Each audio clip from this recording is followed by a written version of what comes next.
Hey folks, welcome to the channel. I'm Don. This is Rockin' the Country. I'm looking forward to this one, but I feel a little forlorn here. I'll tell you why. Firstly, this is a gift request from Roger Smith. So, I should have worn your shirt, Roger. I'll be wearing it, trust me, the one from the Jason Eady concert. But Abby Anderson's song, Heart on Fire in Mexico. So the reason I feel a little forlorn is that one of my two surrogate daughters is Mexican, and I've been asking her to get me a hat from Mexico, even though she's not in Mexico. She's here in New York City. And I'm like, I want somebody to give me a hat from Mexico. I could get one myself online, easy, but it means a lot more to me when I have a hat. Like Terry Wood sent me 3 from Canada. And of course I had a USA hat. I already had that before I started the channel. But anyway, Heart on Fire in Mexico. See, I'll put a picture up real quick. This is my Lex. She was on the channel a couple years ago, did some videos with me, like 3, because she came out to visit me for a day. I love this girl, and she's going to be the death of me, of course. God forbid they ever respond to a text. But Heart on Fire in Mexico. Here we go. Oh, it's a video. Cool. Is it? Yeah, I don't know this song. She was a dark-haired Juarez beauty, flirting with the G.I. Joe off-duty, working in for tips at a bar in Mexico. One cigarette smoke break by the back door, turned it to a pack on the hood of his Ford, where he is now, the devil knows.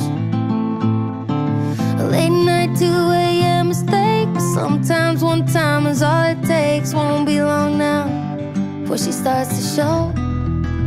Oh. Can you smell that smoke drifting in the desert wind to San Antonio? Oh, that senorita becomes a desperate mamacita. You had to go, leave her heart on fire in Mexico.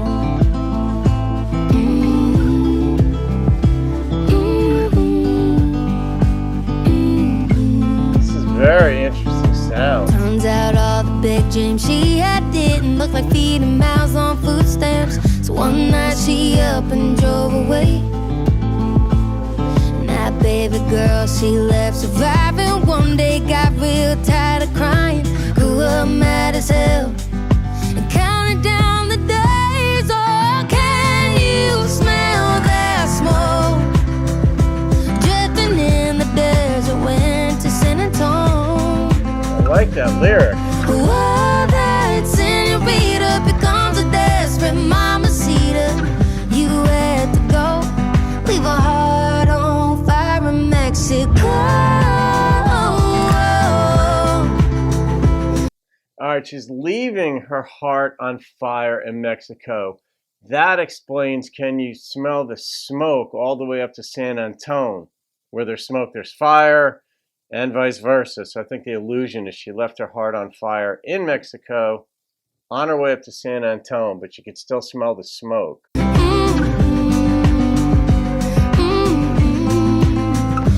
Mexico.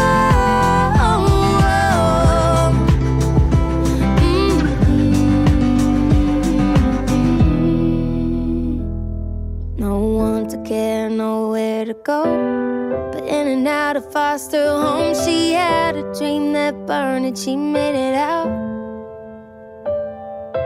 Rolled into those Texas hills, got herself a dark-eyed girl. Swore all the tears she cried was a pain she'll never know. Can you smell that smoke drifting in the desert wind to San Antonio? Oh, that senorita becomes a desperate mamacita. You had to go, leave her heart on fire. His heart was on fire, maybe.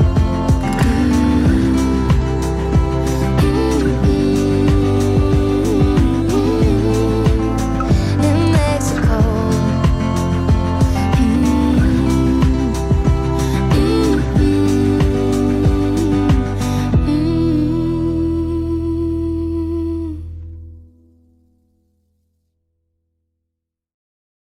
right, so the storyline that, as I understood it, of course, the first part was pretty easy. I mean, she left down to Mexico with this dude, got pregnant.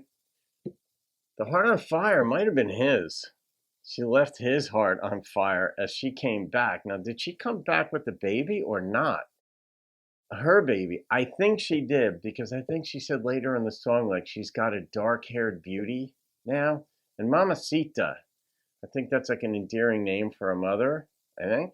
But then the foster homes. I don't know if when she brought in the foster homes a little bit in the like final third part of the song, if that was an allusion to how she wound up in Mexico in the first place, because she was in foster homes, or when she came back, she wound up in a foster home.